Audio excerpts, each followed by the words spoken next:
Assalamualaikum warahmatullahi wabarakatuh. Perkenalkan, saya di sini Leni Fitriani dari kelas 1B ingin sedikit menjelaskan tentang perkabelan pada jaringan komputer. Ya, kabel dalam bahasa Inggris disebut dengan kabel, merupakan sebuah alat yang digunakan untuk mentransmisikan sinyal dari satu tempat ke tempat lain. Kabel pada jaringan komputer digunakan untuk menghubungkan satu perangkat jaringan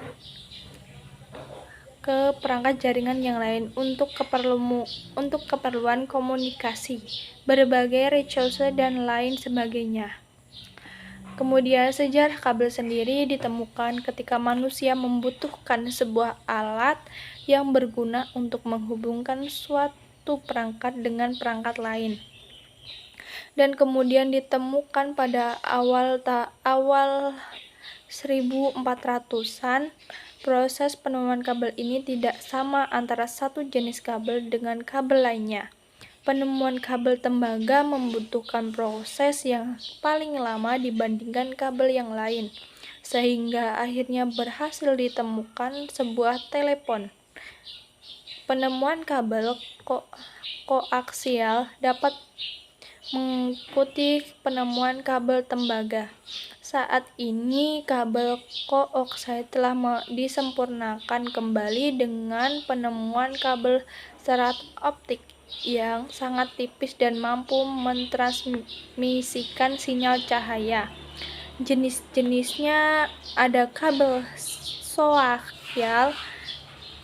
Kabel jenis ini memiliki dua penghantar, di mana salah satu penghantarnya berada di tengah kabel dan dikelilingi oleh penghantar satunya lagi dengan pola melingkar. Kemudian ada kabel twisted pair.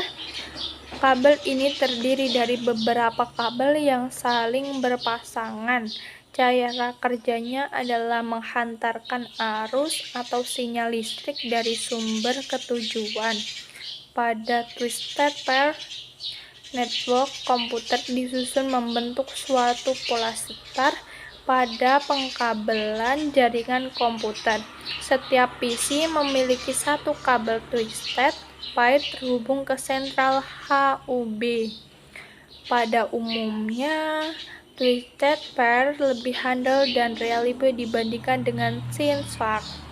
Dengan adanya HUB mampu untuk melakukan data error correction dan meningkatkan kecepatan transmisi.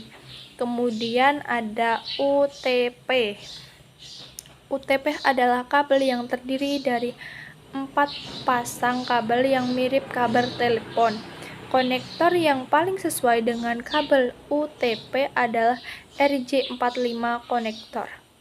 RJ45 konektor merupakan konektor yang dibuat dari plastik dan terlihat seperti konektor yang dibuat untuk saluran telepon.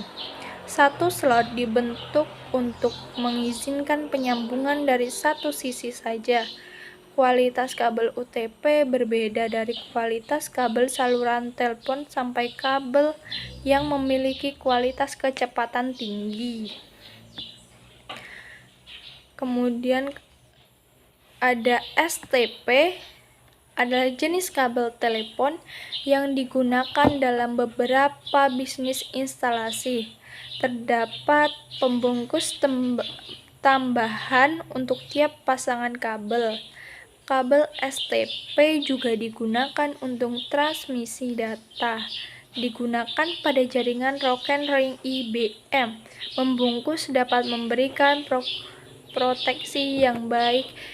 Terdapat interferensi IMI.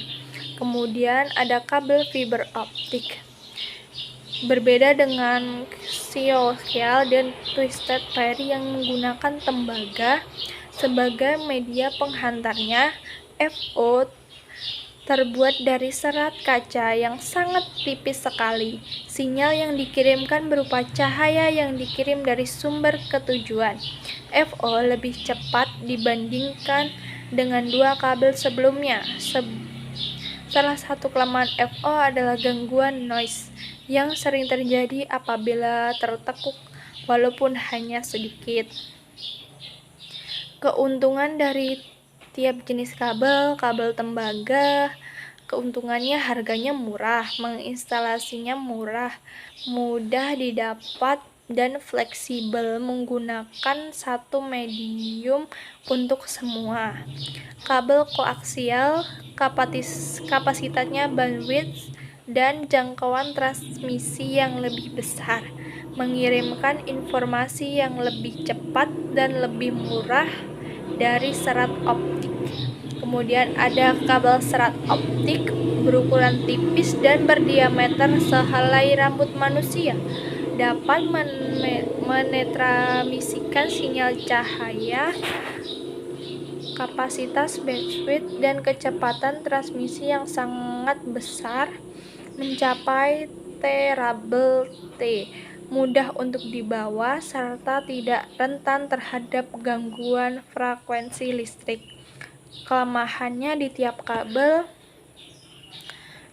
tembaga rentan terhadap gangguan frekuensi listrik dan radio, tidak dapat mentransmisikan sinyal cahaya, dan kapasitas bandwidth-nya kecil.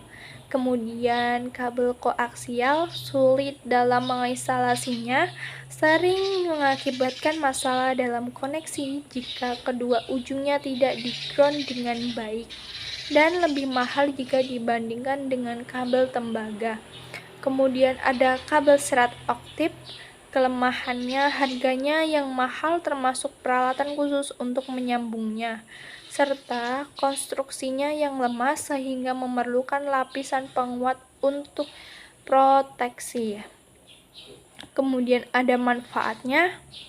Kabel berfungsi sebagai media transmisi yang berperan untuk mempercepat penyampaian pesan. Setiap kabel memiliki spesialis fungsi yang berbeda-beda. Kabel tembaga seringkali digunakan sebagai penghubung ke jaringan telepon dan Ethernet. Kabel koaksial sering kita gunakan pada televisi dan radio, sedangkan kabel fiber optik sering kita gunakan sebagai jalinan penghubung bawah laut. Underwater lines merupakan media transmisi antar samudra dan video pay-per-view. Ya, itu saja yang dapat saya sampaikan. Salah hilap mohon maaf. Saya akhiri dengan wassalamualaikum warahmatullahi wabarakatuh.